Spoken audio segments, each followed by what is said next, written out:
Howdy neighbor, how is your garden growing? Me and my garden? Well, I want to talk to you about the food and flowers that you should be thinking about growing in the month of July, right here in the Sunshine State. So whether you live in North, Central, South Florida, this is going to be the video for you. And as always, I'm going to be using my handy dandy Wild Floridian garden planner. It's full of what to plant, when to plant it, plus places for you to plan your projects, track, checklists for each season, and places for you to track what's happening in your garden each week. Let's talk vegetables. In the month of July, whether you live in North, Central, or South Florida, this is the end of when you should be starting your hot weather crops. If you're not familiar with hot weather crops, that's going to be everything from roselle, okras, cranberry hibiscus, Seminole pumpkins, Everglades tomatoes, yardlong beans, gingers, turmerics, and sweet potatoes. And while personally, I'm not going to be focusing on starting any hot weather crops this month, if you were really looking to kind of get some of these really interesting tropical plants in, this would be the last month I would do it, especially for North Florida. You guys are about to head into, I know, the summertime, so it kind of feels weird to think that we're just cutting off hot weather crops, but really, for the amount of time that these type of crops like roselle need to be able to produce something, you're coming up a little short and risk cold fronts later, because these are going to end up taking 3, 4, 5, 6 months to produce anything. So think about that. August, September, October, November, December, January, I mean, you don't have enough time. And my recommendation for hot weather crops is if you're in South Florida, you could still consider trying them, though you're gonna have to do some protection on your seedlings because the sun is intense. And while they love that sun, it's once they're a little bit bigger.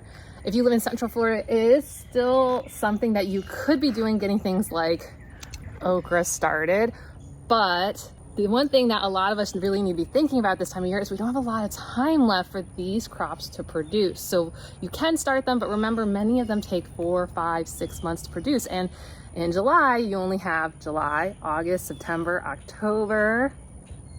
It could be getting cool depending on where you live in Central Florida. November, ooh, the odds are increasing. December, oh, I don't know if we're gonna make it. And that's my point. Now, some years are hotter, some years are colder. It really is the luck of the draw to say which way it's gonna go. So it is nice to have some of these things in. And if you're really, really wanting to get something in like okra or roselle, you could do it at this time of year. Though for me, it's all about the maintenance. And let's talk about what kind of maintenance we should be considering doing for our hot weather crops at this time of year. So one of the things I'm going to be doing for some of my taller hot weather crops, this is going to be, of course, all those in the hibiscus family, cranberry hibiscus, roselles, and okra, is I'm going to be watching out for them doing their little lean.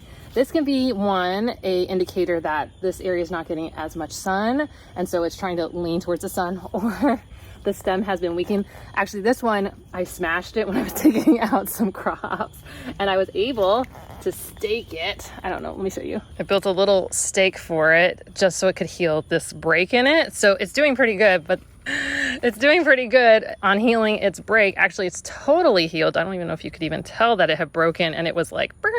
But we caught it really early on and we were able to stake it and let it heal. But we just need something else to push it up so it's not falling over so much. And this is not uncommon. Hibiscus style crops to need a little bit of staking at this time of year, especially once the storms come in. So one of the things you may have noticed on my roselle is we are ready to have a little tiny harvest. And actually, I'm sorry if I end up saying cranberry hibiscus, because in my brain, roselles make a cranberry sauce substitute, so I keep wanting to say cranberry.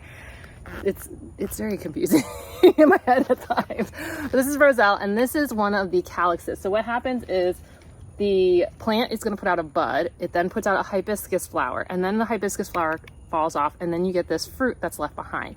And if you are thinking about doing cranberry sauce substitute, not hibiscus, this is what you're going to want to do. Now, I am not an expert on giving you recipes. Whenever I go to make it, I just go to YouTube and I Google roselle jams, roselle sauces. But I can tell you what you want to do is you want to get these early on before they start to go bad and they start to get woody. Inside of them is a fruit, and you can see this one's already started to get woody, so we're a little on the far side. Though I think you can still make teas from the outer part. Now, usually when you harvest, you should be, there you go, that's a little bit greener. When you harvest, I would typically use pruning shears. Don't go yanking it off with your hands like I'm doing at the moment, because you will tend to rip the stems.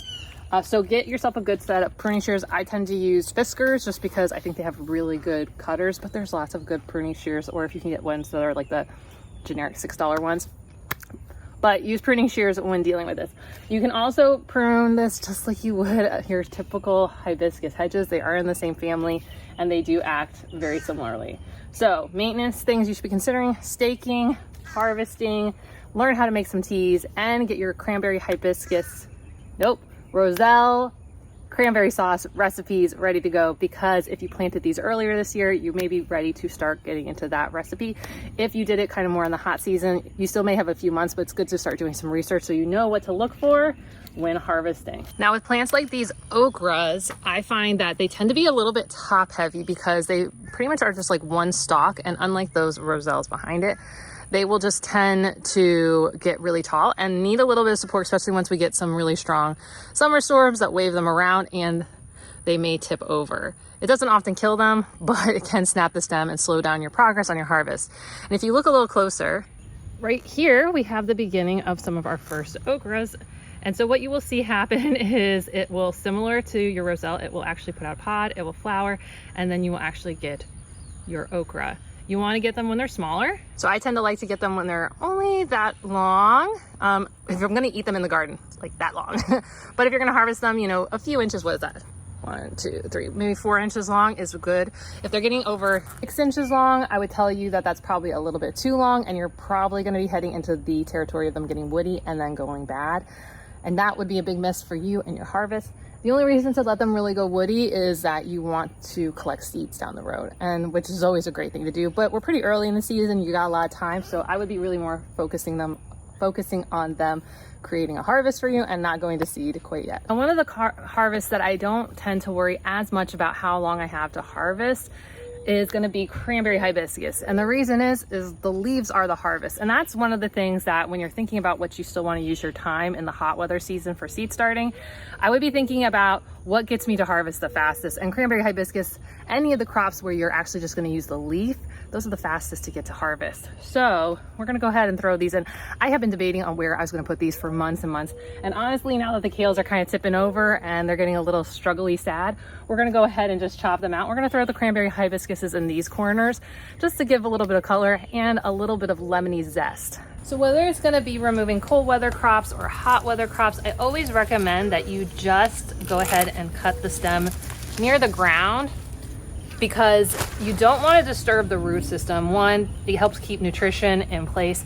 Two, it helps limit how much seeds from undesirable plants come into the area.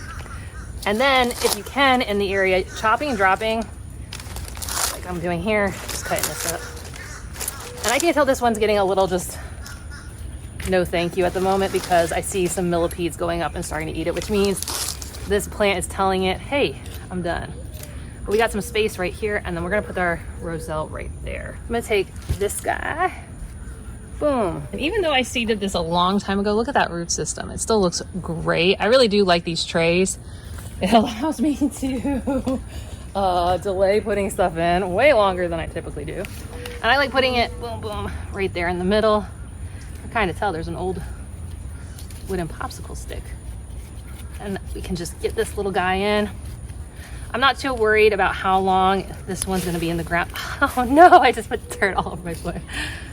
I'm not too worried about how long I'm gonna put this one in, because I am gonna flip this bed in the next couple of months, and we'll talk more about that in a second.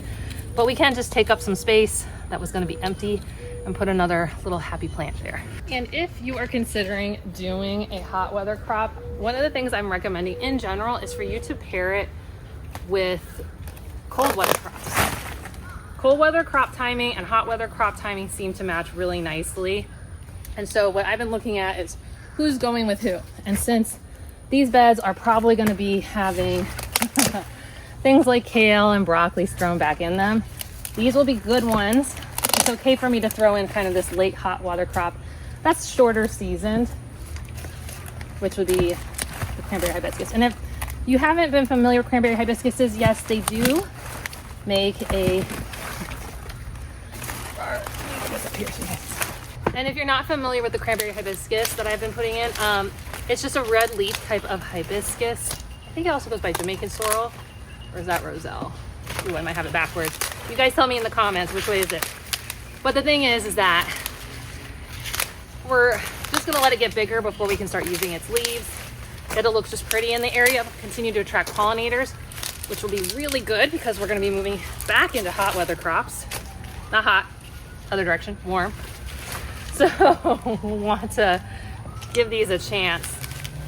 Now what's cool is this big branchy part that wasn't looking good was shading these little just offshoots, which I know some of my community has been telling me, hey, my stuff's coming back, it's looking okay. And that may be the case. It might also get stressed. That's okay too. You know what, we like to just pay attention. And you know what, this is why I love paying attention to plants, because just because I say it's time for something doesn't mean it is time. Those variables change based on the weather, the rain, like how hot it is, how much cloud cover we get that year, how intense the sun is. All of these things play a part into how well a plant is gonna do. What do you think, that one? So sometimes it's earlier, sometimes it's later, sometimes things can get through, and it's a milder year, so it's better for cold weather crops. Some years it's better for hot weather crops. Look at those little guys. And the other thing is if you're worried about the fact that these are all gonna get eaten down by like millipedes and stuff like that, we aren't gonna be worried, because this is a brassica, this is a hibiscus, so we shouldn't have disease jump over between the two. Okay, let's check out those beans that we planted. Was it last month? Oh, feels like 5 seconds ago, but it also feels like forever ago, probably because of the temperature. And here we go. Here are some of those yard-long beans. And if I were really wanting beans, you could still go ahead and do these. You have time, even if they're mixed in with like your warm weather crops, because they will make a lot of progress really fast. These ones are a great climbing bean. And what I'm gonna let them do is just use the trellises that the tomatoes are in, and they can start heading up, which I think we need to talk about warm weather crops now. On my way. Virginia creeper, oak, and basil that's seeded from last year. How fun. Okay, one more thing we could do. Remember we talked about sweet potatoes and containers. This is a great time of year for sweet potatoes and containers. We got the heat, we got the sun, we've got all the good stuff. And so taking these 5-gallon pots, I did have a video that I put out recently kind of showing you guys some of the answering all the questions. So this is just a store-bought Publix sweet potato, nothing special, that we got. It's an organic one. And you can see we have slips starting all over the place. And what happened is I started sweet potato here. I've been doing a pruning test. I pruned this one too much. It's alive, but it's just kind of sad looking. So I think I'm gonna take this sweet potato. We're gonna chuck it in here. And you can see, if you wanna see what it looks like underground, look at all those roots. Now we could go ahead and take like this slip. Oh, I don't know if you can see it. This slip off right here, boom. Here we have a sweet potato plant, and we could go ahead and just add this in.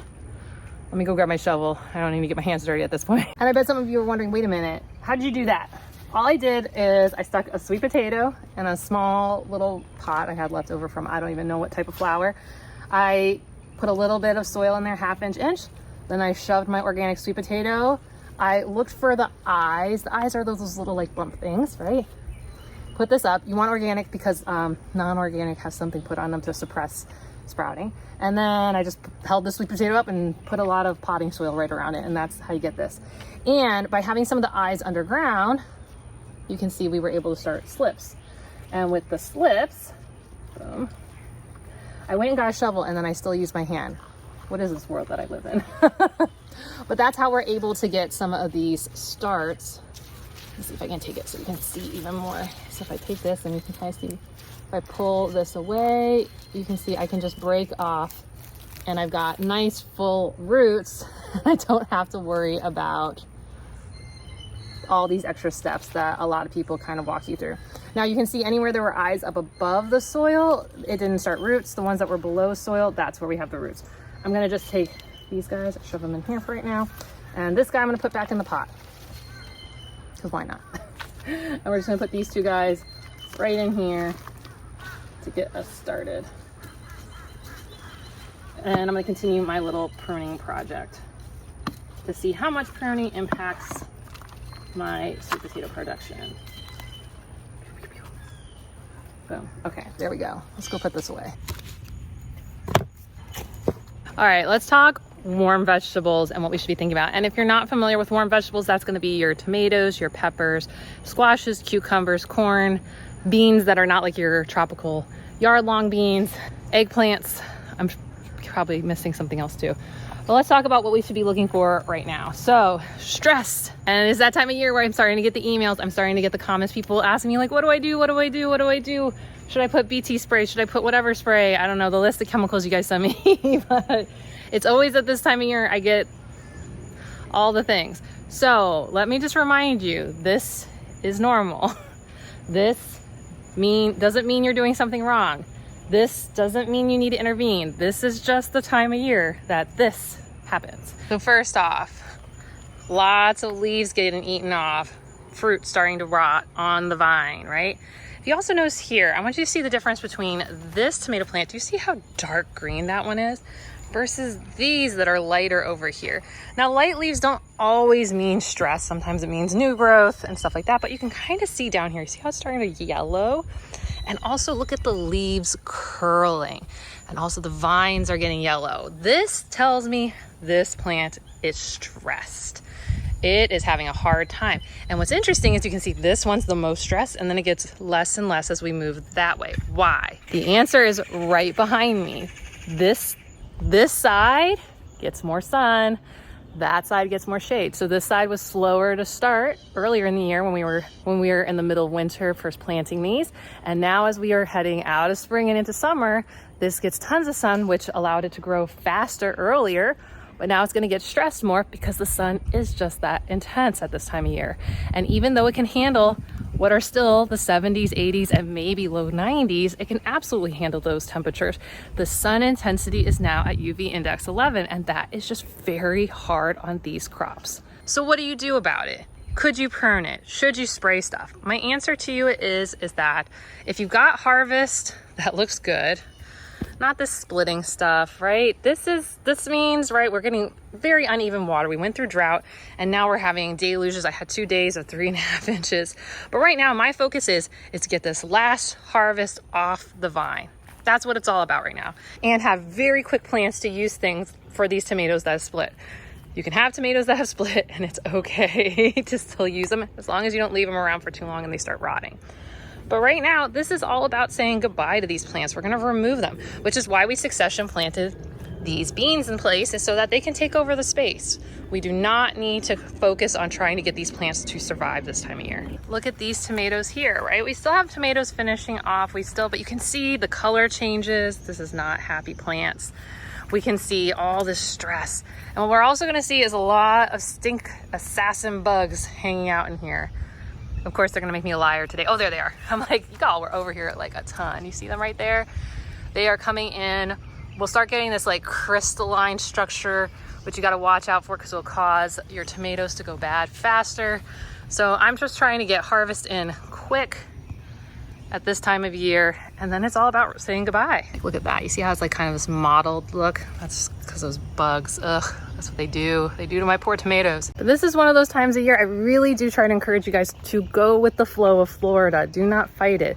This would be the equivalent of you freaking out about your tomatoes in October up in Ohio. It is not, ugh, I keep walking through a spider web. This is why I talk to you guys about working with how Florida functions. Can you figure out a way to make these things survive? Sure. Can you spray tons of chemicals on your garden? Sure.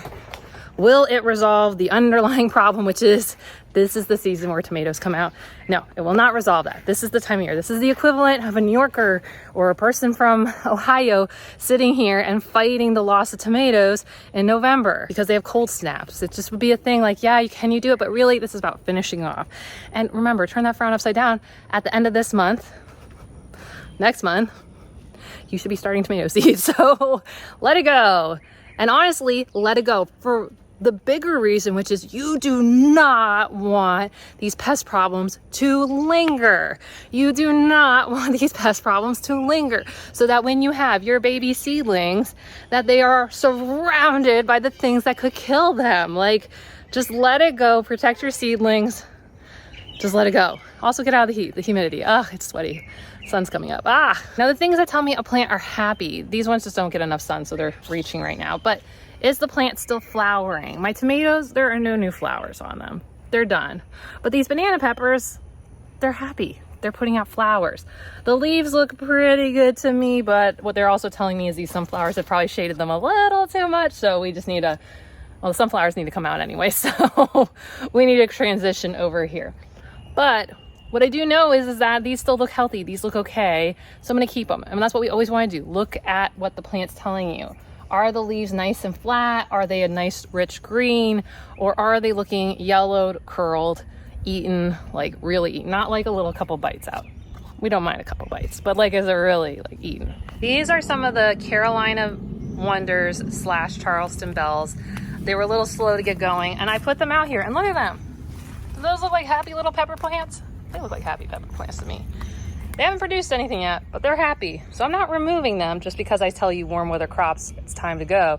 I'm looking at the plant, and these tell me we're happy. Now we're probably getting away with this because this area gets a lot more shade than other beds. Don't look at that bed over there, but this bed gets a lot of good shade, so we're gonna let it keep doing its thing. I'm gonna keep watching the plants and see how long they can go. Maybe they will go right through summer and produce something, or maybe they won't. I don't know. I think I got that point through, right? You're gonna let it go. You're not gonna fight it. You're not gonna ask what 20 chemicals you should go ahead and spray at this time. You're just gonna say it's okay. Just say goodbye. You're not doing anything wrong. Actually, you're doing something right. But let's really talk about what we really need to be doing, and that's gonna be seed starting. About what we could be starting when it comes to warm weather crops that are like probably more exciting to you guys than roselle and cranberry hibiscus, but you tell me, are you finding hot weather crops exciting, or are you just like, I'm done, peace out for the summer, which I totally understand, because I'm schvelting right now. I'm schvelting, I'm melting, oh my goodness. So when it comes to January, or not January, what month are we? The heat's getting to me, July. There's not a lot to start, but, and even in my planner, I don't actually put seed starting for this month, but I had a lot of discussion with my members at the beginning of the year. We compared a lot of notes, and that's one of the things I do every year, is I spend a lot of time revisiting my notes. I talk with my members now about what are they seeing in their garden, and then every summer I actually go and I start making an update to the planner for the following year. That's why actually a new one comes out, in addition just to having all the dates, is that I actually update tips and ideas and things in here based on what I'm seeing in the garden. So while if you have the planner, July doesn't necessarily say to seed start, when we had a long discussion, members and I did earlier in the year, we all said, like, there was a lot of us, especially in Central Florida, said like, maybe we need to eke up into the end of July for our warm weather crops. So I just put out a summer garden guide. I gave you guys so many different seed ideas, but let me give you some of the short list of my favorites so that you guys, as you order seeds and start seeds, these would be the ones I would focus on, / I am gonna focus on, and are ones that I know will be like pretty easy and work really well in Florida. So when it comes to tomatoes, you know I'm gonna tell you guys that's the one that was back here. It works so well. Now, if you watched my videos last year and you saw the insane amount of tomatoes that came in last year, really the big driver was these 4th of July hybrids. This by Burpee, Targets, Home Depots, Lowe's, online, get them. These work super well. There's another one I know someone brought up to me that they saw, the early treats, and those worked well, but not as well as this. I've been growing this one for years. I've gotten better and better at growing it. This is one of the ones I'm starting in late July, and I would highly recommend for you. This is gonna be a smaller potato. It's kind of like plum sized right now because they're getting stressed. They're getting smaller, but this is one of the ones I'm gonna start. It works really well here in Florida. The other one, can I find it? That's one of the other things, July. If you didn't order seeds in June, order them in July, but also like take the time to go through your inventory. I guess that's a fun tip.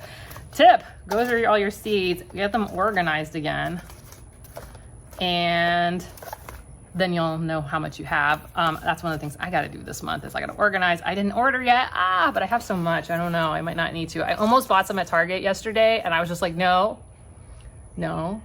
you haven't gone through your inventory yet. You don't even know if you need these. But I was like, oh, but they're here. So be like me, don't be like me. Hey, tell your significant other, Jacqueline said I had to go shopping for seeds. She said I had to. I will co-sign that. All right, the other tomato one that I would really recommend, this one was amazing this year, and because they grew so well from Southern Exposure, these Cherokee purples. These I had bought from Sweet Bay last year as like living plants, and they put out really nice 6 to 8 ounce tomatoes, sometimes a little bit more than 8 ounces. This year, even though it was spring, and I don't like to focus on big tomatoes for springtime, winter into spring, they gave me 1 pound tomatoes, which means, and also this was the first tomato plant to just like out of all the ones up front, it's the one, which tells me it will like fall season, summer, fall into winter. So we're gonna do purple Cherokees. Really nice size. They're purplish in color, so if you add it with the reds, it's like a nice like variety color change. The other great thing about starting tomatoes at this time of year is that, you know, if you go online, they'll say like 7 to 14 days. In this season, this is what I saw last year, you're gonna get seeds starting in like 3 days if you start them right. And I'll show you some of the things that you guys should think about having, but let's just focus on seeds first. Peppers, I'll tell you, just go with the banana pepper that you can buy from Home Depot, Lowe's. That is like hands down, if you're just gonna pick one up, it works so well. Eggplants, I got, I'm so sorry. I'm gonna find them. Somebody's biting my toe. Ping Tongue. Ping Tongue by Southern Exposure. You guys see in the picture, they're kind of these longer type eggplants. They worked really well. If I were gonna do eggplants, which I don't think I'm gonna do in the fall this year, this is the one. Who else? Those are kind of my favoritist ones that I'm gonna do that are in the warm. I'm talking about corn. I don't have any seed packets of the peaches and cream. I tried them at the wrong time of year last year. Yeah, I don't have any. Another one you might want to, and I know you guys always are asking me, where do you get seeds? Where do you get seeds for Seminole pumpkins? You can pick them up from Southern Exposure. There's tons of people who sell the seeds. I know like David the Good's daughter has an Etsy shop. I think Jera does. I don't know. I haven't looked at anyone's thing, but I'm just telling you, there's lots of places you can get Seminole pumpkins. Often listed as Seminole pumpkins. They used to on Southern Exposure list as Seminole squash, but so it could be under the squash section if you don't see it in the pumpkin section. You can get them there, or buy them from local people online. Another way to get some of these seeds for like Seminole pumpkins, Everglades tomatoes, is check out your library, your local library. Some of them have a seed library where you can pick up free seeds. And there are people, I know especially in the native flower community, drop off seeds regularly because they want people to get these varieties or our native seeds. So check out your local library or call around to different local libraries, because some of them will actually have a seed library for you to get free seeds. The other thing, remember, is that not only do you want to get your warm weather seeds, again, check out that longer video. You can jump around to see what other crops, and I go through a lot more stuff. The other thing is that while we won't start them in July or August, you should still be looking at cold weather crops. And my favorite one, if you're gonna be at the Home Depots, the Targets, the Walmarts, whatever, get your short and sweets. This is the carrots you're gonna see. If you see pictures of me with big old carrots, this is it. I don't know why they're big, but they're short, they're sweet, they're great.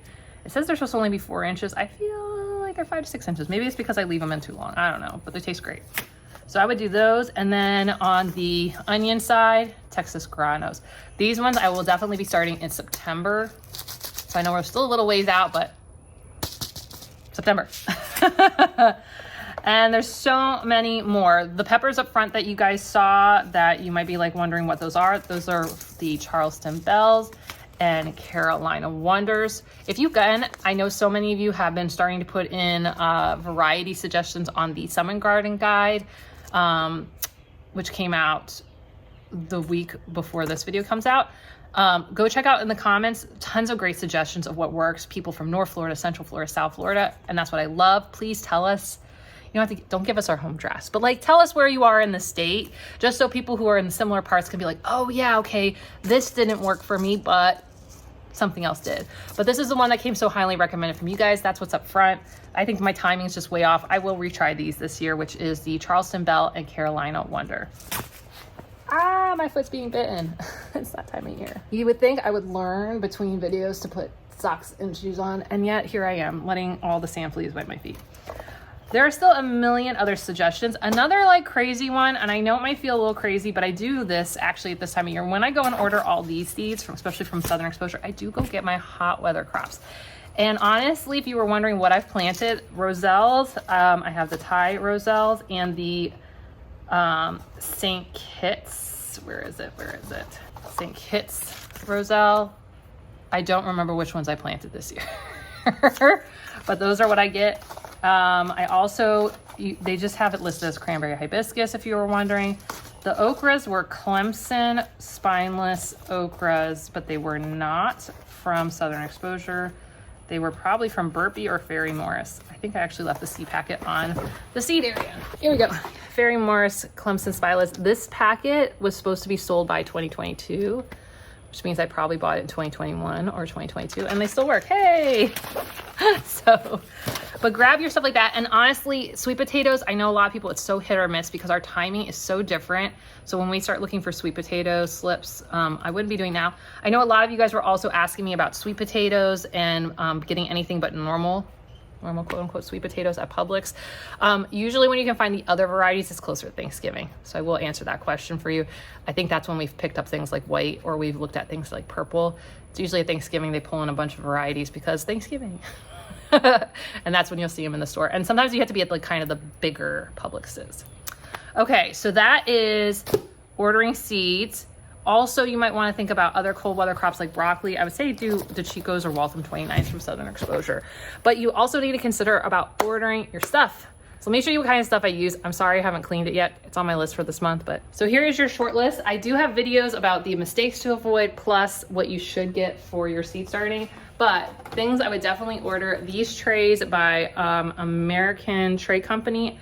I think there's a few different companies to sell them. You can get them through, I think, Epic. I think you can get them through VEGEGA. You might be able to just order them directly. The key thing I like about these is, one, they are a thicker plastic. So versus like what you get. For years I reuse these. Reuse, recycle, reduce, right? But for years I've reused these, but I will tell you there's some trickier things about getting the plants back out. The nice thing about these is that they're hard plastic. When you are ready to pop out plant, there's a hole you can pop. It does get take a minute to get used to filling them so all the soil doesn't fall out. So that is a thing. And then it has these slits for what they call air pruning. This has led to me having much this combined with the tray that comes with them has helped me just do so much better at starting seeds. I then also have the like 2x2 inch larger ones that then I either up pot on, or depending on the type of plants. And I'll talk to you guys more and more about which things I would start in this versus this, but I would get both sizes, whether you're gonna up pot into them or you're gonna start directly, like things like hibiscus type plants. I usually start directly in these. The other thing I would use for starting is I would use a seed starting mix. This is an easy one to get to, and I know it works really well. So if you're looking for an easy seed starting mix, just get this. It's like $6-7. And sometimes they have deals. And then last but not least, have a shovel and a bucket to mix your seed starting mix in so that you can make your trays. And those are kind of the key things that I would get. Watering can. Get a watering can. Little tiny spouts. Check out my seed starting videos, way more tips in there.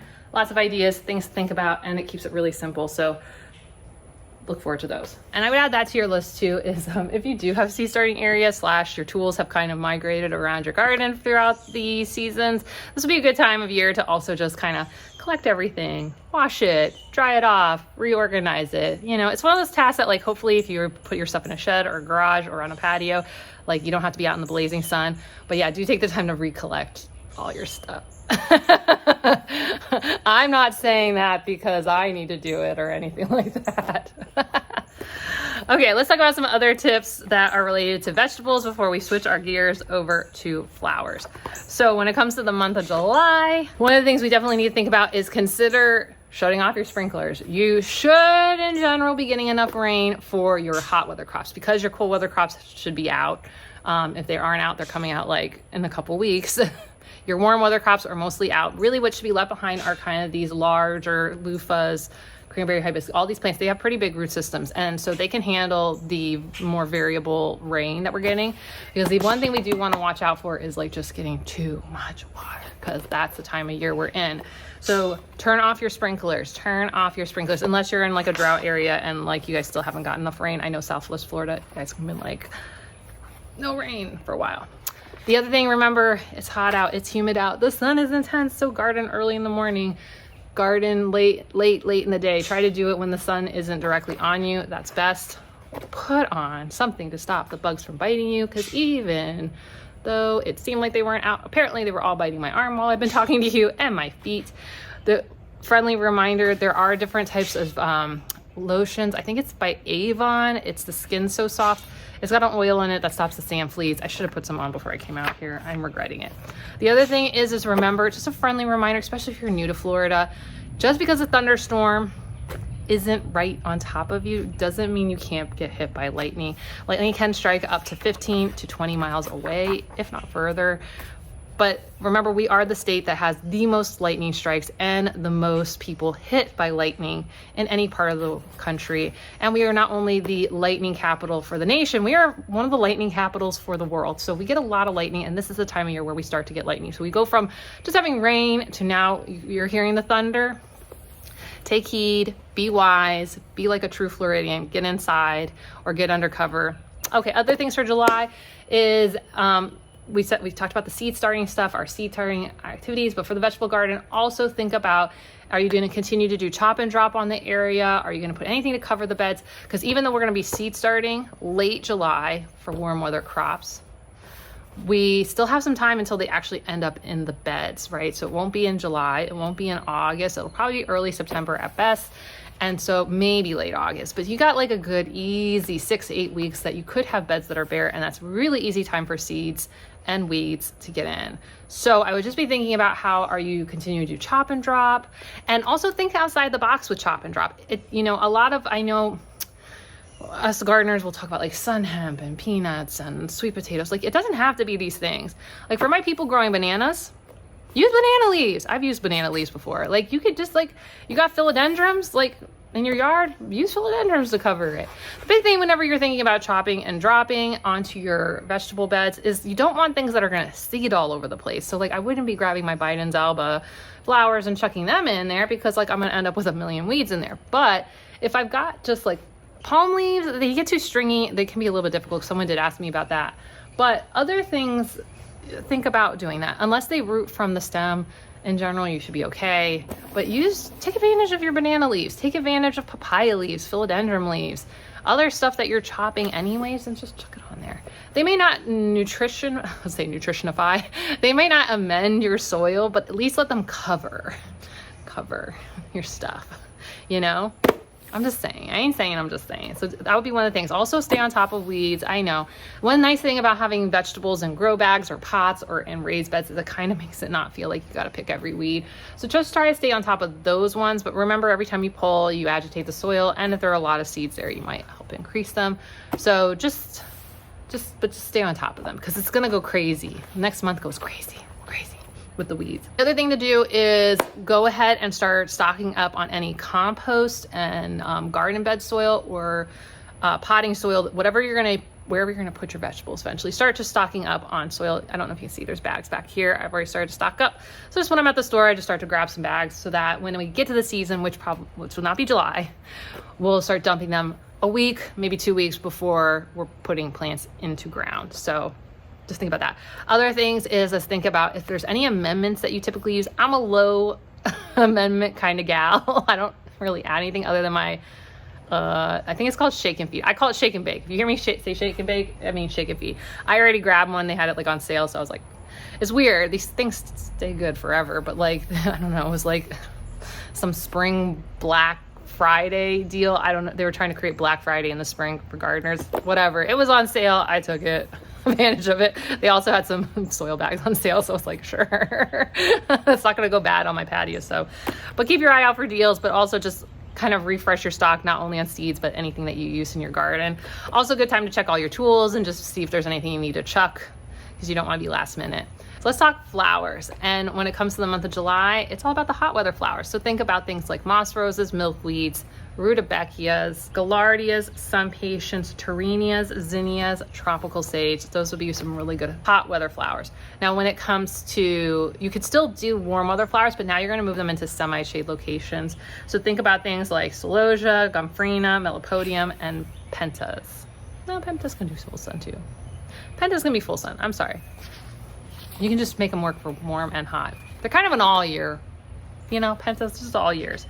Now, when it comes to our native wildflowers, coreopsis, narrow leaf yellow top, ironweeds, goldenrods, there's a lot in bloom right now. My favorite that's coming in, it's like on the edge, is that narrow leaf yellow top. I'll go ahead and I'll show it to you up front. Let me go take you around because the flowers are looking good, and we'll talk tips and things to be thinking about. Similar to our vegetables, we will want to turn off our sprinklers, but if you have your flowers in pots, we do need to be still watchful and mindful because even though there's a lot of rain and big gushes, the sun does dry them out pretty fast.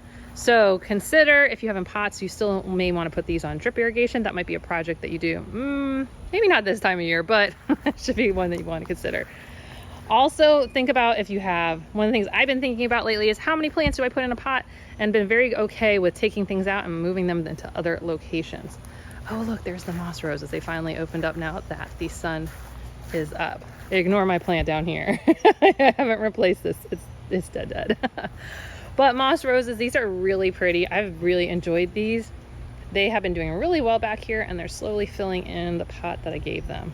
And just look at the colors. Those are some pretty colors.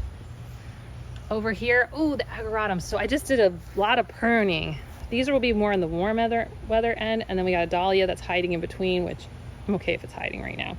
But my ageratums, I've been doing a lot of hard pruning, trying to get these guys to bloom a second time. My ageratums up front have started blooming. I think once they get a little bit more water, the 7 inches of rain probably wasn't quite what they wanted yet, but they look happier.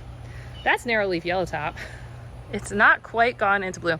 So this is what I mean when I've mentioned before, narrowleaf yellowtop just kind of looks like a shrub. You can prune it a lot. I haven't pruned it. I keep putting on my list for like 4 months now to prune it. I'm gonna get there. But you can see there are yellow flowers starting to come in. This will soon get covered in the next month or so with yellow flowers. Some flowers in general I think are done for at least this season. We can come back around to them.